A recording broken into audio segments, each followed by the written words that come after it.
What you're looking at is a real human brain, or at least it used to be, until a scorching cloud of ash turned it into glass. This astonishing transformation happened nearly 2,000 years ago when Mount Vesuvius erupted, burying cities like Pompeii, Herculaneum, and Stabiae. The brain belonged to a young man who lived in Herculaneum in 79 AD. While Pompeii is the more famous site, Herculaneum was actually the first city unearthed after the disaster, discovered back in 1709. Nearly 200 years later, archaeologists found the remains of this young man lying face down on a bed. He was likely disoriented by the smoke and ash.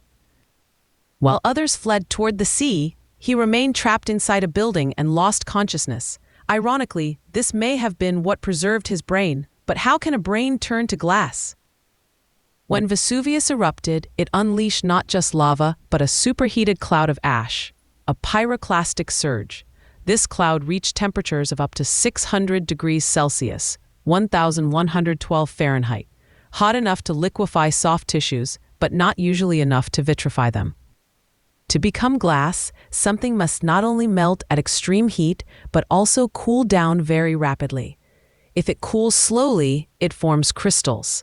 But if it cools fast, the atoms don't have time to arrange themselves, and the material solidifies into a glassy, amorphous structure. Think of it like freezing water. Freeze it quickly, it becomes solid. Leave it out, and it evaporates. In this case, the brain melted from the intense heat, but before it could evaporate or crystallize, it cooled rapidly, effectively freezing in glass form. The pyroclastic surge alone wouldn't have done it, but the ash cloud was hot enough to melt tissue and fast enough to retreat in time. Scientists used a technique called differential scanning calorimetry to measure how the glassy material deformed under heat, estimating the temperature needed to vitrify it, around 510 degrees Celsius, 950 degrees Fahrenheit. But why only this young man? Why not others? Most people exposed to the eruption were out in the open. This man was inside a building, partially shielded by stone walls and his own skull. That gave the brain enough protection and stability to undergo this rare transformation. Other organs didn't fare the same. Despite being rich in water and fat, they lacked the insulation needed.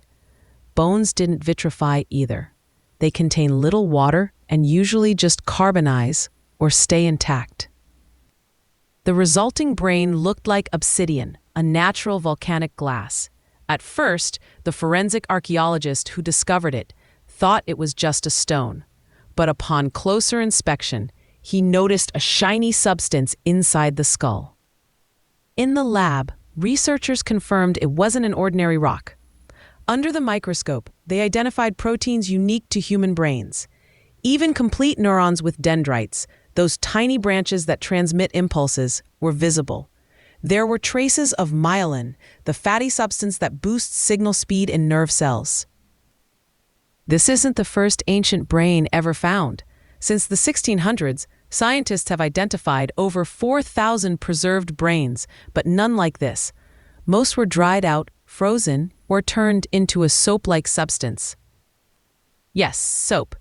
Through a process called saponification, brains can transform into a waxy material if kept in humid, low-oxygen environments. Brains contain lots of fat, which reacts chemically under the right conditions. In 1982, for example, 91 brains were found in a Florida pond, about 8,000 years old, turned gelatinous over time.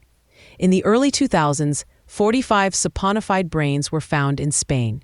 These discoveries helped scientists learn not only about brain chemistry, but also about ancient climates. Two 3,700-year-old brains found in Turkey had been carbonized in a fire. But even with the skull's protection, the conditions weren't right for vitrification. That makes this one unique. The only known human brain naturally turned to glass. It's like discovering a scientific unicorn. What does this mean? First, it gives us a hauntingly vivid snapshot of ancient life and death. Second, it opens new doors to studying brain tissue preservation.